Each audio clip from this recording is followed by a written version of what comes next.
All right, what's up, everybody? It is March 25th at 8 o'clock on the evening. It is Pro Day today. We've got a very special guest that's joining us tonight who needs no introduction, but we'll introduce him very shortly here. Kenny Bell is in the house. We're thrilled to have Kenny joining us straight from Herdat. Before we kick things off, I want to make sure we hit up a couple quick announcements. We've got some exciting things going on here coming your direction. So Pipeline Jerky, Kenny, I don't know if you tried Pipeline Jerky. If you have not, we got to send you some. So we are the creators of Pipeline Jerky, which is, for those who don't know, go to pipeline-jerky.com. Every purchase directly supports the boys up front, NIL opportunity directly with the offensive line. We got to get 10 new ones in this year. But we got an event coming up that we're very excited about on April 6th at Legacy Chop House. So Legacy Chop House is at 17070 Wright Plaza. Make a call to there. The offensive line is going to be there. We've got Henry and Gunner and Teddy, Turner and Justin are going to dinner as part of our partnership with Omaha Steaks. Enjoy a delicious dinner, meet the players, take some pictures, get some autographs. So we're very excited to put on that event. Make sure you guys make a reservation. They are going very quickly. Check out HuskGuysStore.com as well for all the cool gear that we've got across the HuskGuys merchandise line, HuskGuysStore.com. We've got a lot of new stuff coming out this year. No spring game to get hyped for, but a lot of good stuff coming that way. And then finally, Underdog Fantasy, which also is part of the Herdat family, 50% deposit match up to $1,000. Promo code HuskGuys. Make sure you check that stuff out. So with that, without further ado, what we're jumping to right even before this podcast started, we are pumped to have Kenny Bell on, who is the Huskers leader in receptions and receiving yards. And as we talked about right before we jumped on, that is a record that will never be broken because everybody leaves after every year. Kenny, welcome to the podcast. Thanks for joining us tonight. Thanks, man. I appreciate it. It's great to be here. I got to shout out Stanley Morgan, though. I'm pretty sure Stan broke all my records, didn't he? According to your bio, you've still got, I think, receiving yards, don't you? I might have receptions, but I think Stan got yards. I mean, Stan. Yeah, he's got yards. All right. Well, receptions. Yeah. I mean, to jump on that, man, nobody's going to play 5 years at any school. Yeah. Is that going to happen? I win that. I think I win that by default. I think in our lifetime, the longevity award. I'll take it without a doubt. But I think the days of guys coming in and redshirting at a school and then playing there for 4 years after, I think it's gone. So I'll definitely wear that one proudly. But it's one I definitely win by default. Love it, Kenny. So we followed your career obviously throughout Nebraska, and now you're back in Nebraska. Yeah. Would love to tell us what you've been up to. What are you focused on? We know you're working for Herdat, obviously your broadcasting career. Tell us where all the different things that they've got going on, and where do you hope to take it? Absolutely. I had moved back in 2022 actually, because I was in IT sales and I was working for a value-added reseller. And back in October of 24, I quit that job and was just like gonna take a sabbatical, kind of just chill, gonna go snowboard, play golf. And then I talked to Sasha over at Herdat.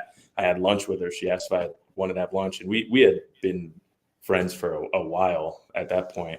And she asked me if I would ever be interested at working at Herdat. And I was like, I mean, that was a no-brainer for me for my Big Ten network background with the content.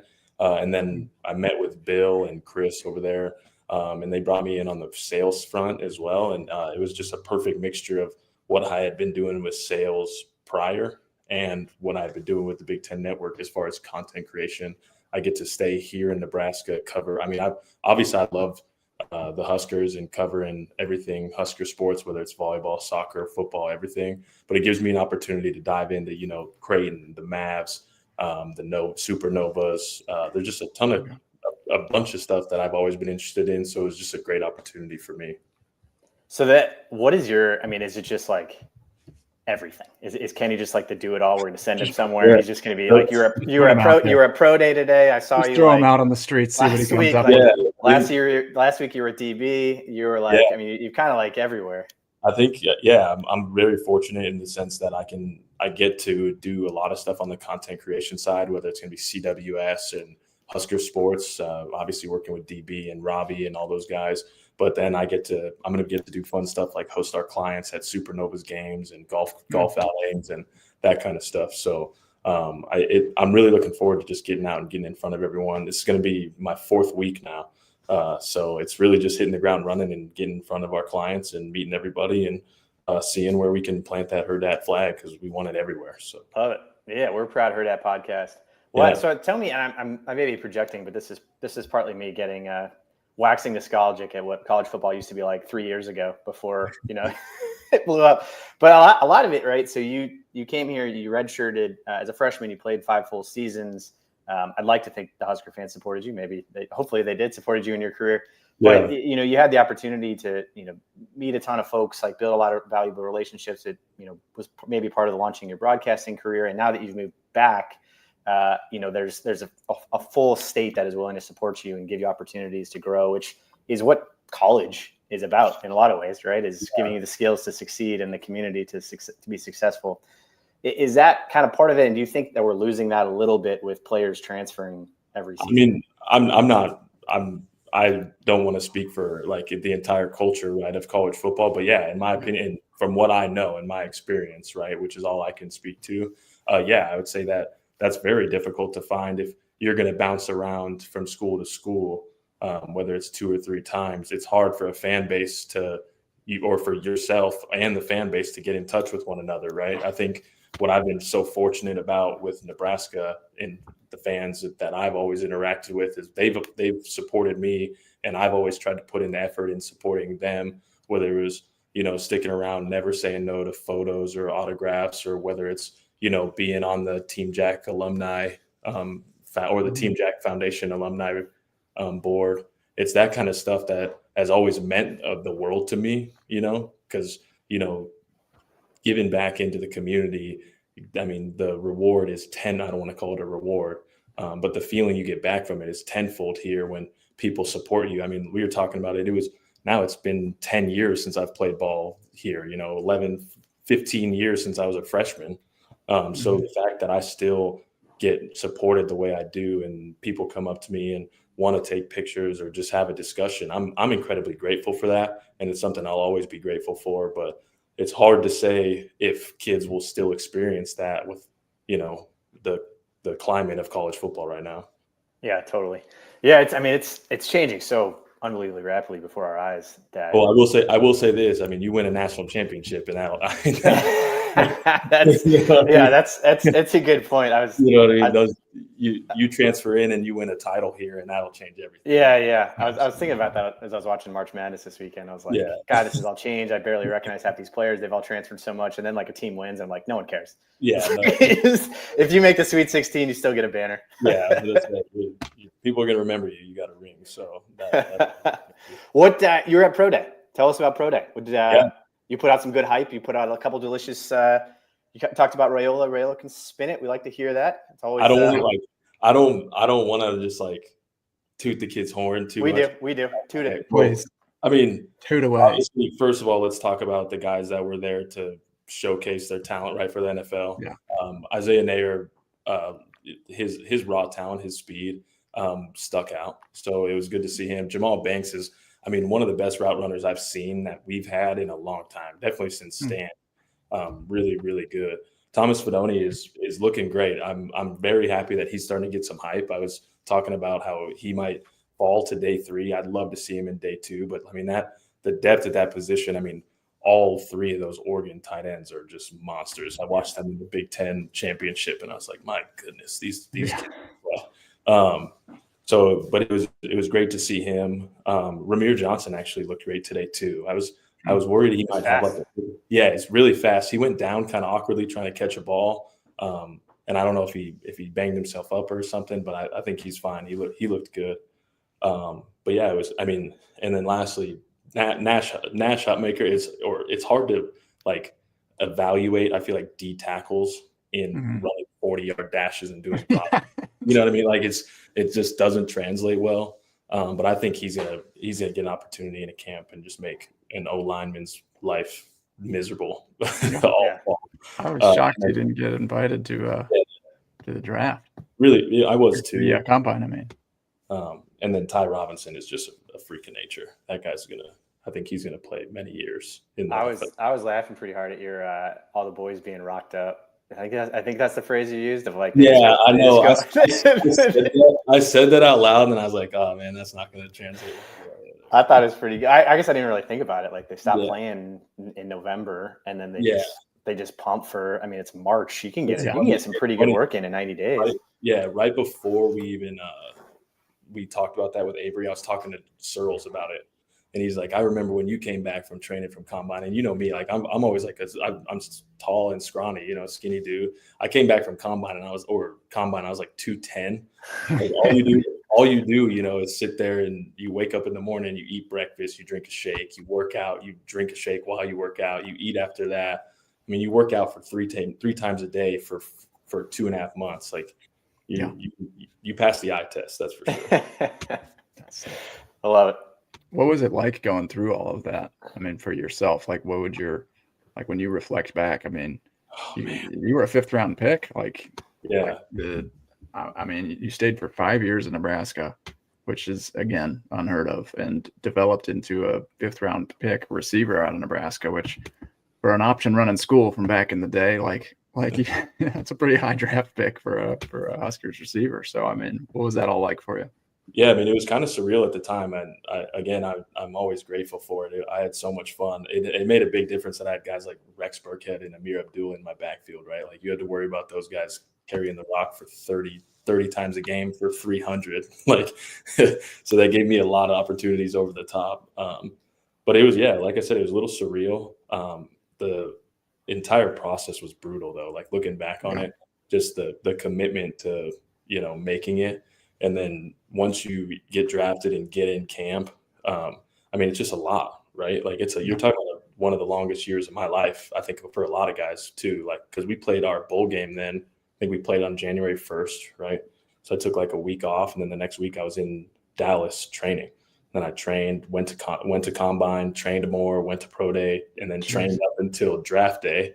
Got drafted, and then immediately after you get drafted, you go straight to rookie mini camp. So you fly to wherever the next day. You fly to wherever you got drafted.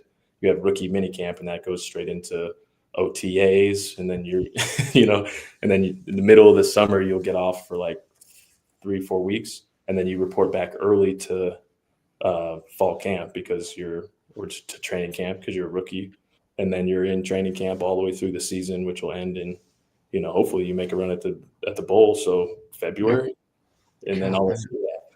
So it's quite a year. I mean, it's a full 12 months for those guys, and I think a lot of them don't realize that right now. They're just so excited about the opportunity, which is good.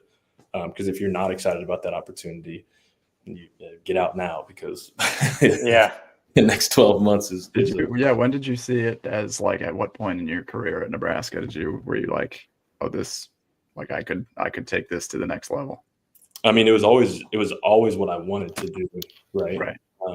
So once sophomore, junior year, when I was really like, we were playing ball, and we were playing at a high level. And we were playing. I mean, I was really fortunate. My redshirt freshman year, I got to practice every day against Prince Amukamara and Eric Hag and Alfonso Denard. So I knew what it looked like. You know, I knew what All-Americans looked like. So it was really fortunate. Everything just worked out really well for me in my career in terms of my teammates, even the way we played ball. I loved every minute of that. So back on the, like, I guess, so we talked about some of the Huskers today and back on the rail of juice, but I guess I was thinking about, you know, that I keep coming back to, like, how you played 5 years. I mean, it seems like such a novelty now that all of our wide receivers now are brand new this year. We've got some great dudes. I'm pretty excited about them. A lot, you know, the whole receiving corps, I'm excited about them, but I'm also like, I think about your career, how you got better every year. Like you said, right? You're getting better. You got a redshirt freshman, you can train and you can develop sophomore year. And by senior year is like you've been here for 5 years. Talk about what you think, how do you think that'll impact timing with quarterbacks, with linemen, with anything else, like finding a new system when these guys transfer every year? Or how do you think our guys will do this year as they're coming in? Your receiving corps. That's hard to say, right? Guys are capable of it, right? Because it happens in the NFL every year. So it's not like, I don't feel like it's not impossible. But there's something certainly to be said about being in a system for a number of years and learning that, right? Because football doesn't change, right? The book doesn't change.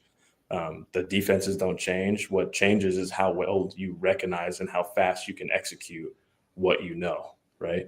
So if you're constantly changing what you know every year, it's hard to get in that system and get comfortable in it.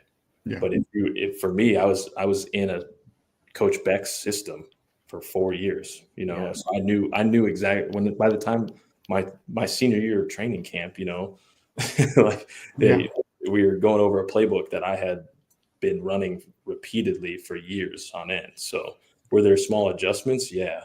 But I feel like that there is something to be said about learning that for sure. But is it impossible? No, I wouldn't say that, because every single team in the nation, right, is going to be dealing with that. Yeah. So, which of the guys coming in this year are you excited about on the wide receiver side? that's a good question. I need to do more research, because I've been locked into pro day and watching, you know, Jamal and Isaiah and seeing how they're going to turn out. So I'm excited to watch this entire wide receiving room, right? Because we got a new coach, we got new players, and honestly, we've got a quarterback that could spin it, man. I was watching him, which was also another thing at pro day. Your quarterbacks can throw for you now. That wasn't a real thing when I was in school, right? Joe Gans threw for me at my pro day, which is nice. My pro day was 2015, by the way. That to put that in perspective. Which Joe 7 years graduated. Shout out to Jay Gaines. He did a great job. Well, he's probably like, hey, if they want to give me an offer too, I'm not ready to close it yet.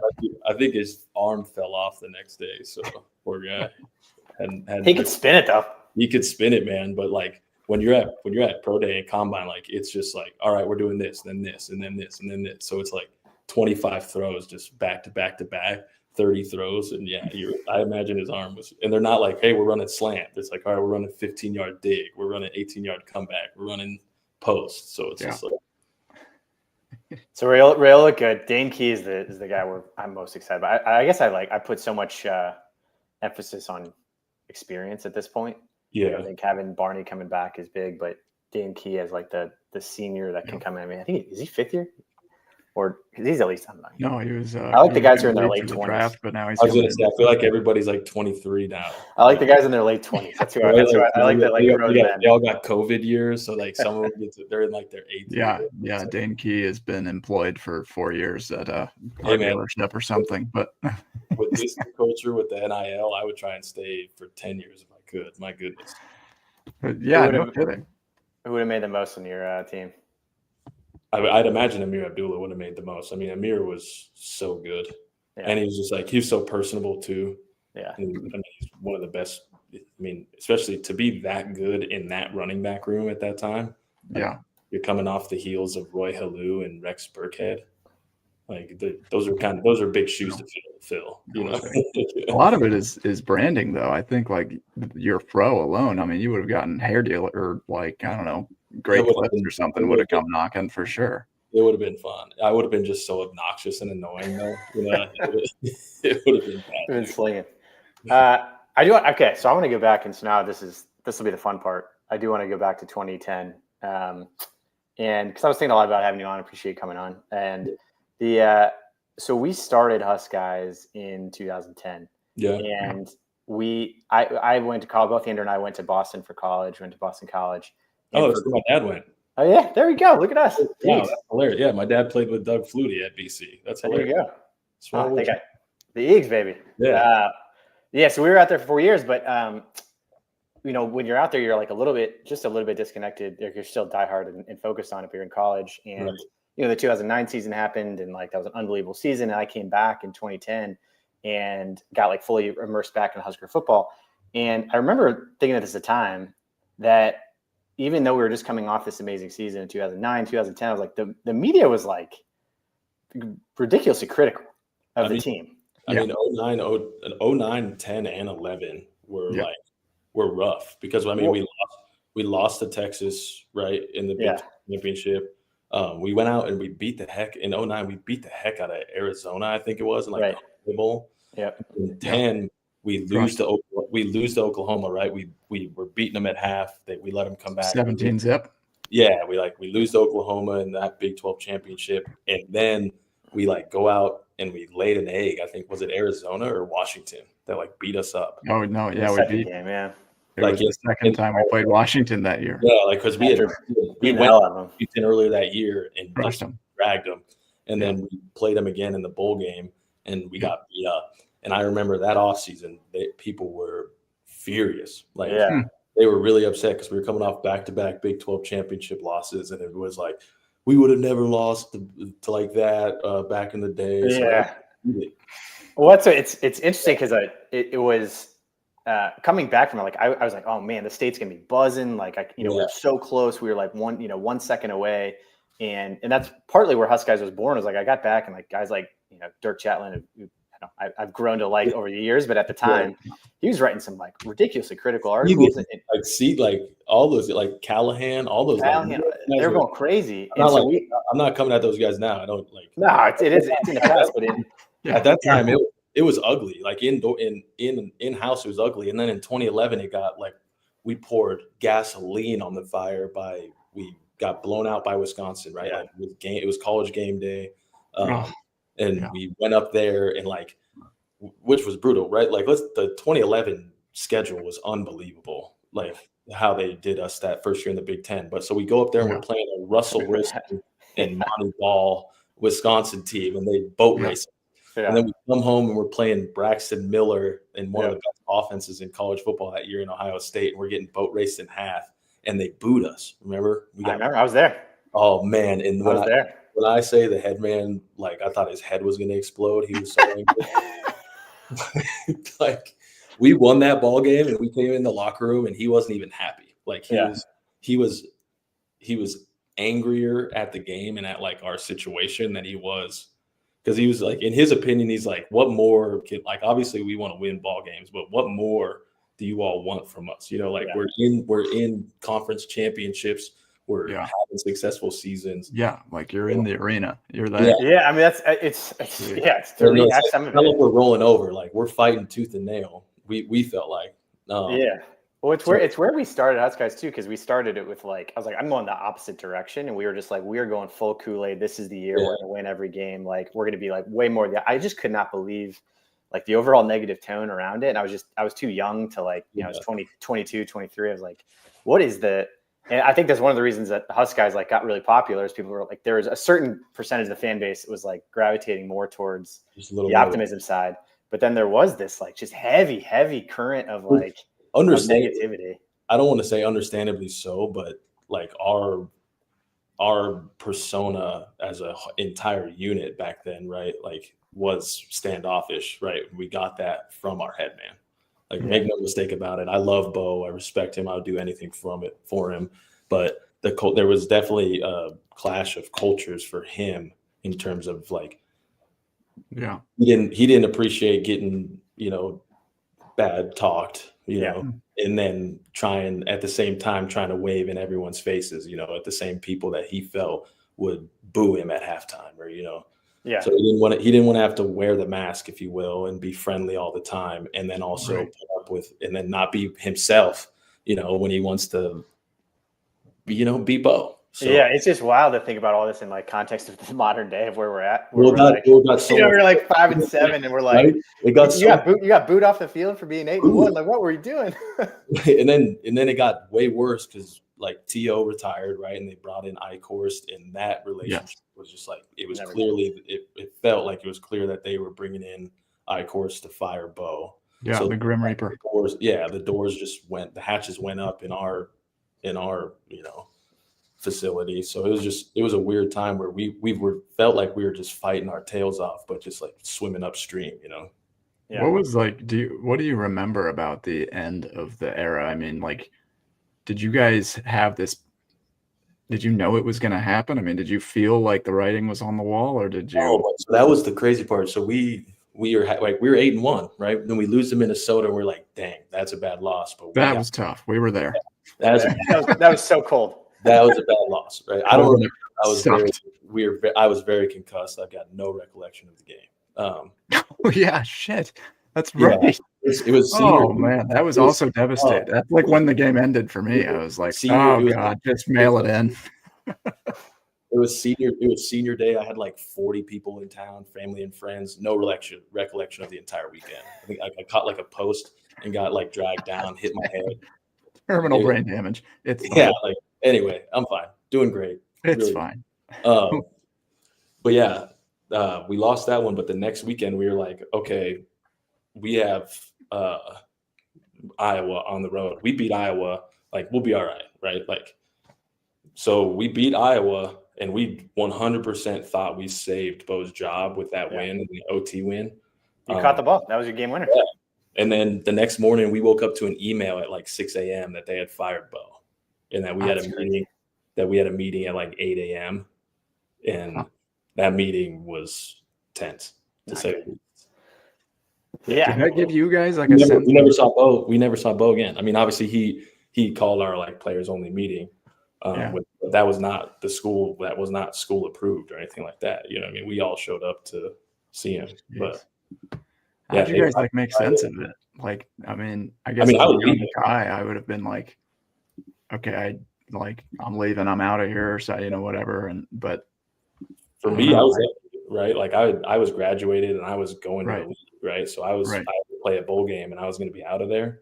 But guys like I feel like Nate Gary, Tommy, Jordan Westerkamp, like those guys were in for a complete culture shift when it came from Bo to Mike Riley. Yeah. Right? Like you talk about polar opposites. So yeah, I mean, you talk about polar opposites, and I love Coach Riley. He's a very nice man. But yeah, I couldn't imagine my junior year being Bo and then my senior year being Coach Riley. Like it's just such a shift. On that, I mean, it ended poorly, but like as again, this is a lot of this is in hindsight, and I guess I'll ask two questions. One, do you think fans, I'm sure there's plenty that were tough on you in media. Like I said, I thought it was irrationally tough, but now that there's 10 years later and we had this like drought, question one is, have fans, I don't know, do they look more fondly on it now that you won 9 games every single year you played, as opposed to then? Like, do you think that they've warmed up a little bit because we just don't win 9 games anymore? I think it's like 2 parts, right? Like I think yes, for the most part, like because I think rational fans, even reasonable fans, then even throughout the past 4 years or a couple of years, were like, yeah, your era of football was good. I'm not going to hang my hat on and say we were great. We weren't world beaters. We had some great football players, some phenomenal Huskers that wore the jersey during my time, right? Like Amir Abdullah, Rex, Sue. Shoot, I mean the list of guys that balled for us. You better say Will Compton, or he's going to obviously the Will Compton, obviously, the one and only. But like, I'm not going to sit here and be like, oh yeah, we're one of the greatest teams in Husker history or anything like that. But I think there's definitely room for us to be. We weren't a bad football team, right? Like we went out there and played good football. We played hard-nosed football. You weren't going to just like roll it out there and just beat us up. We played smash-mouth football with some of the best teams in the country. But I think it has certainly changed a lot of people's attitudes, and not that we're cheering. Like I would never cheer for us to lose games so our era could look better. I think people are just starting to realize how hard it is to win a football game, right? Like it's not, I think the average, I don't want to say the average fan, but people that don't know the sacrifice that it takes to win. I mean, to have a successful program, it takes a collective effort, especially in now's era, right, where it's the NIL and the money that needs to be raised. Like it takes a collective effort to be great in all areas and all aspects, and it's not going to get easier. So, second part of that question, though. So when you were good, you were unbelievable. That was some of my favorite offenses were the early T Magic, like burst onto the scene days. The Tommy Armstrong like YOLO balls that he'd throw like when he was dialed in. Let me ask you this question, because here's what I thought. When we went from the Big 12 to the Big 10, I thought we were just going to win the Big 10 every year. I was just like, this team is unbelievably good. Man. And I just didn't think the Big 10 was any good. Me too. And so what did you think about that shift? You thought, I mean, I was just like, we're going to, and we did. In 2012, I was like, oh, we rolled everybody. I was like, this team, we're going to win the Big 10 every year. Yeah. So it was tough because the culture change fit our brand of football so well, right? Because like when we were in the Big 12, even to this day, it felt like you have to go out there and score 35, 40 a game. And that's not really what our offense was tailor-made to do, even in that era, right? Like, so it felt like going to the Big 10 was really going to be advantageous for us. But I mean, to this day, Big 10 football is just different, man. Like You beat the heck out of each other for 10 weeks. I mean, even you go up and you play Northwestern, those guys, Wisconsin, I mean, everybody is just like 4 quarters, 3-4 yards in a cloud of dust. And like, it's great football. I love it, but it's also after 8 to 9 to 10 weeks, it's brutal. But I think that played a big difference in it, because I thought we were going to go up there and start to roll, because I thought it fit our brand of football well. But once we got into it at that time, especially during that era of Big Ten football, right? How good Wisconsin was, how good Sparty was. Sparty was a powerhouse on the defensive side. They had a top 10 defense every single year. Michigan, same thing. I mean, those ball clubs were good. So looking back on it, and it's crazy to look back then compared to now and how good the teams are now. You talk about like Illinois, Indiana, like those teams are. That it'd be a nightmare to face. I mean, Purdue's been hanging in on people in the past couple of years. So that's what's kind of beautiful about the transfer portal too, is it gives a lot of a lot of different organizations a chance to be great. But it also makes winning that much more difficult. Yeah. Do you like the direction that college football is going? I just like sound like an old guy now, because I'm gonna say I'll just say no, I don't personally. Something that and it's because of my experience and what I know and what I love. I like just being a Nebraska guy means something to me. Like that means more than something. It means everything to me. You know, it was like my identity for until right now. You know, I'm a Husker. It is again. You're a Nebraska guy again. Yeah, so I'm a Husker, and it's weird to think, especially like when I was in the NFL, like, and just in general, like thinking, oh, he's a Michigan guy, or he's a Wisconsin guy, he's an SC guy. Like that's just kind of fading, and thinking about that is kind of blows my mind. So no, I don't like it. However, like I won't say that the product is worse, right? Like the level of play in the college level right now is the best we've ever seen. So I'm not going to take it. I'm not going to take that away from them by any means. The kids are playing, they're better athletes. They're playing faster. They're making better plays, just in my opinion. So I won't ever take that away from them. However, I don't love the culture of the game or the state of the game currently. It's something I thought about the other day, just like a random aside too, is, you know, like you used to, when you committed, it was like, I mean, you had to kind of love that place where you're going, because it was a fairly permanent thing. You had to take a whole year off if you were going to transfer. Like that was a big deal. And you lost, not only you have to take a year off, but you lost that year of eligibility too, remember? Yeah. So you really wanted out. Yeah, like if you transferred, I mean, you wanted out. So I was like thinking of it from a fan perspective now too. Like imagine if I was just like, I'm putting myself in the portal, I'm going to a new team, and then like your whole identity, it doesn't just like change. Like people I'll go to Utah State. Like that's right. I'm changing hats. I'm changing wardrobe. Like people are like, you're a Nebraska guy. Like, like you don't just get to change your identity and stuff. And so then you get these young guys that like, do they ever really truly have that identity? I don't know. I just worry about really just like what kind of life lessons, you know, because I always thought of, and this is as I've gotten older, right? I didn't realize it at the time, but just how much football is a microcosm of life, and that discipline, that commitment, that loyalty, you know, that's stuff that just when you're in a part of that, a brotherhood like that every single day, and you're a part of a team like that, it just means something to it, and it just becomes of who you are, a part of who you are. And that's a big reason I love working at Her Dat so much. It's like I feel like I'm back a part of a team, you know, and it's something bigger than myself. I can't speak on if guys feel that way or what kind of lessons they're learning now, because I'm not in it, right?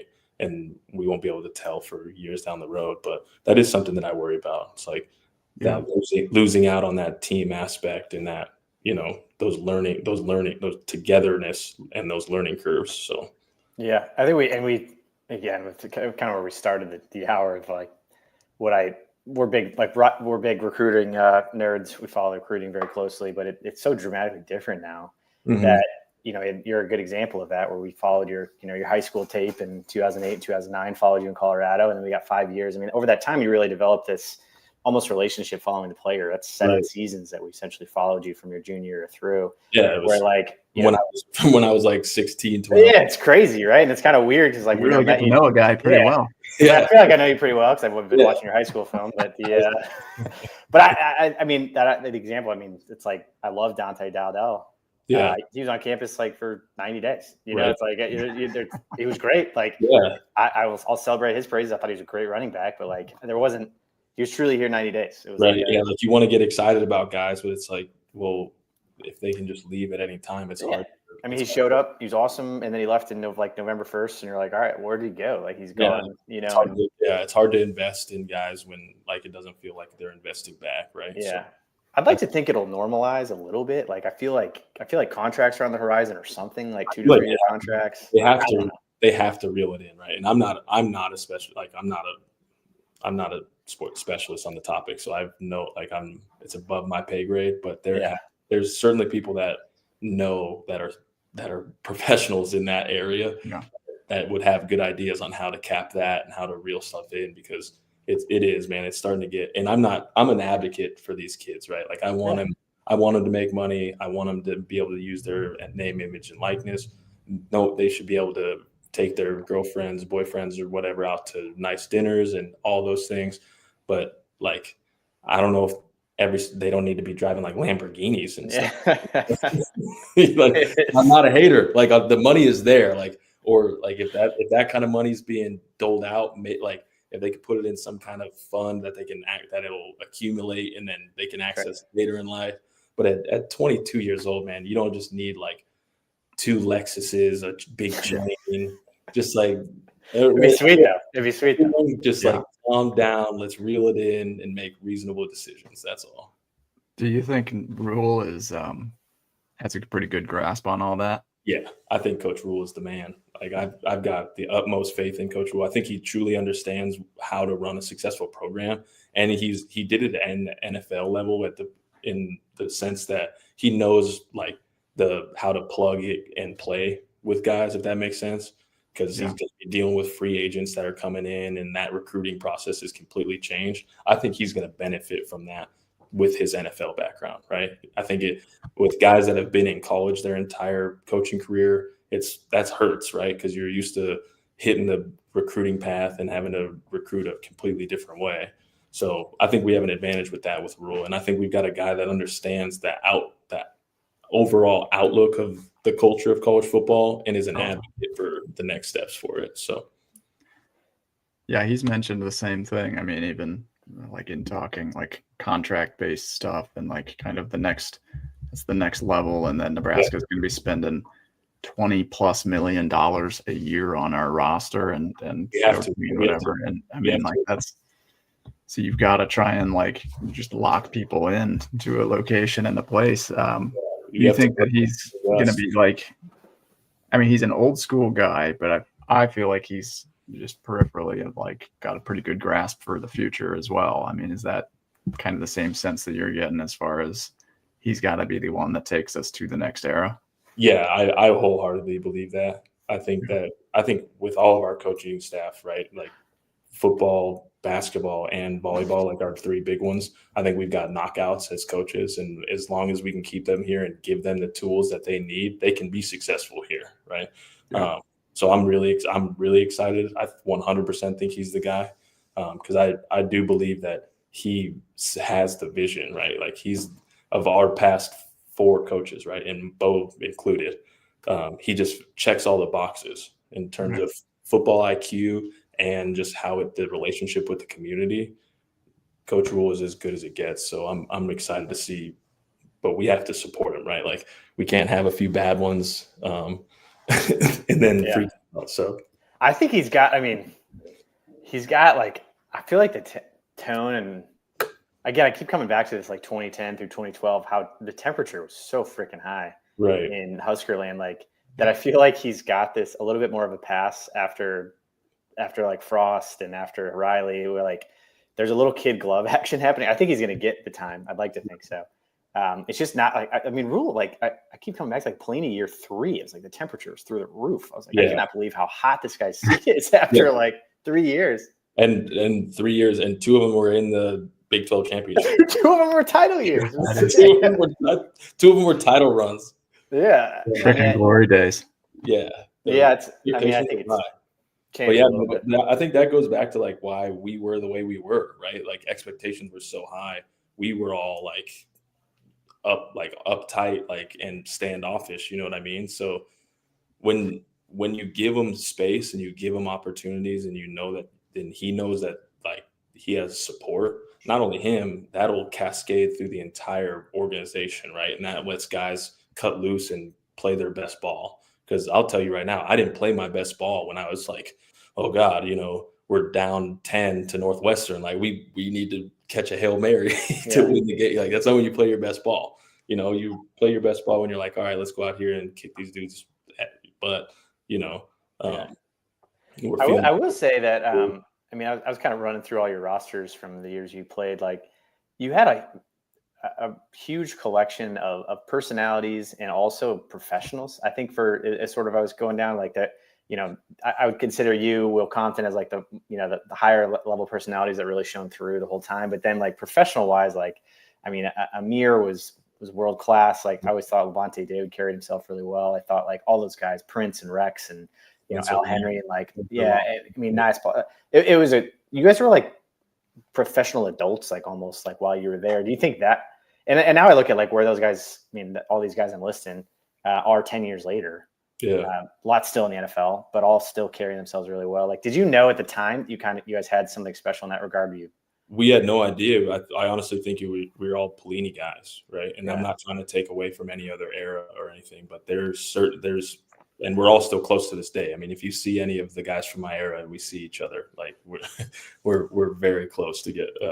I think they recruited a certain type of guy that they knew, kind of like one that was a little bit undying loyalty, and they also knew that every one of us was a little bit off, right? Like they picked guys that were good guys, like not, but like a little bit crazy. So they definitely had a persona that they went after. And honestly, if you didn't, like back when I think about like on our team, if you were to come in our locker room and say you were transferring somewhere to go play, we would have laughed at you. Yeah, we would have been like, you're not good enough to play here. We don't. We've been like, bet we'll see you in the fall. Fine. Yeah. Hope you good luck. Like, yeah.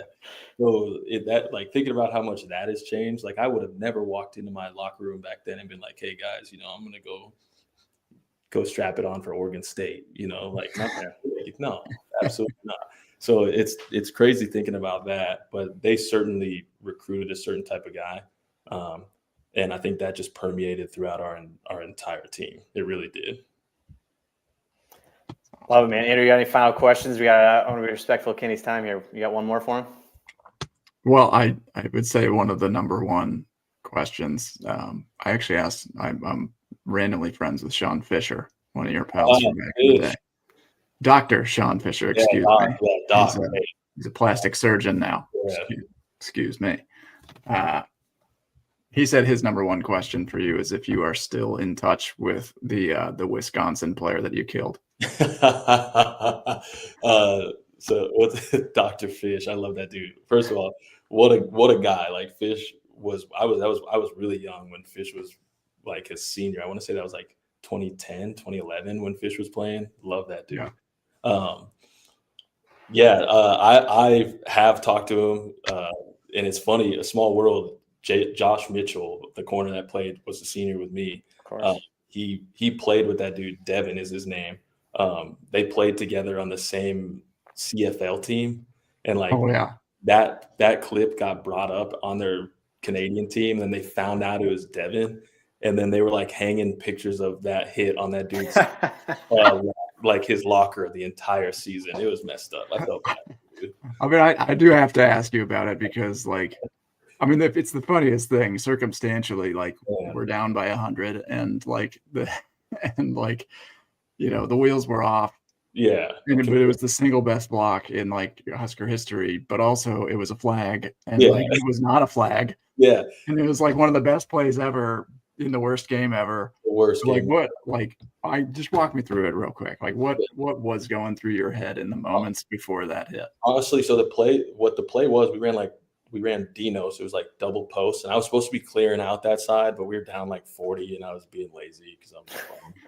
And Jamal caught the over, and the dude was kind of like, the guy was going to make the tackle, and for some reason my guy was just like not paying attention.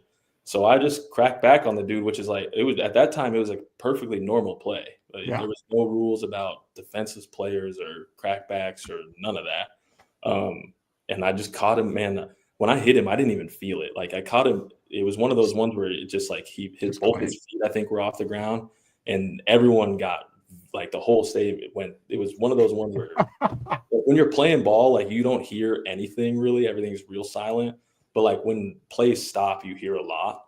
It was one of those ones that plays stopped and everyone was still real silent. so it was bad. But we had to take a break because he was snoring. Like he was out cold. He was out. Bielema came from across the field, was like, kick him out. He's a dirty player. Kick him out. Oh my God. Which is like, this was just such a ridiculous statement. Like a dirty play. Like I would never play ball to hurt anybody. It was just one of those like bang bangs. Like I wasn't trying to kill the dude. Yeah. Man, probably felt good though being down that many points to just be like, I'm just gonna lace way up. At the same time, I would trade all that for I would trade every career accolade I have for like those 09, 10, and 12 conference championships, right? Like so. That's right. I think that block sort of does a disservice to you a little bit because we bring it back up too, so it's our fault too. Like hand up, we play that replay very frequently. But it's like, I mean, we watched 10 minutes of your YouTube clips earlier today. Like, I don't know. There's probably like 200 other great highlights that were actually in wins in like, the Penn State return, the Minnesota, Minnesota touchdown, the one hand. There's all these other ones. And then like that one comes up and everyone gets so pissed. They're like, we lost that game. I'm like, oh shit, I shouldn't have put that one up there. That one always gets brought up to me, but it wouldn't make my like top 5 favorite plays. Like it was cool. And I'm very thankful that people remember me for it. Definitely is. It's why the defensive player rule exists in college football now. Like the next year was when they introduced that. My favorite ever was the Illinois yellow bomb from. It's like 70 yards in the air. When I hugged the ref after that one. Absolutely, hugged the ref. Absolute like. Which also was just the most. I should have gotten a personal foul. The fact that they did not flag. You are not supposed to touch a referee. Yeah, I just gave him a hug. Tommy's ability to just absolutely missile launch when he wanted to. That play is the best ball that Tommy, I think, ever threw me like in game. That thing is just a butter. Like they brought a corner blitz and they tried to one-on-one me with the safety, and Tommy just drops and just a missile. just let it fly. Tommy goes, he like cocks that back like, oh my goodness. I started watching his beef highlights because I was just like, this guy he could still sling it. He could still go. He led the beef to 2 undefeated seasons back to back. MVP, retired on top, stud. Awesome. He used to play with so much swag too. I mean, like he was a dog, man. That dude wanted to win.